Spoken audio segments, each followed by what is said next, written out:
আপনারা যা দেখছেন এটাই হলো প্রকৃত গ্রাম,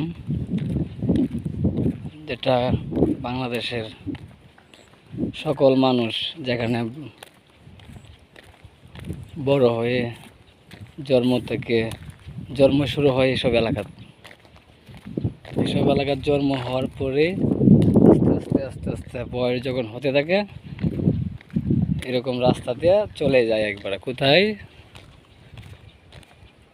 নিজের পছন্দের জায়গায়, নিজের স্বপ্নের জায়গা খুঁজতে খুঁজতে কেউ ঢাকায় যা, কেউ চট্টগ্রাম যা, কেউ যায় কক্সবাজার, কেউ যা দেশের বর্ডার পার হয়ে অন্য দেশে।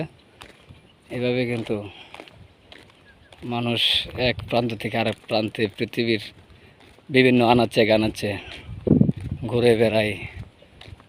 আমিও ঘুরে বেড়াই।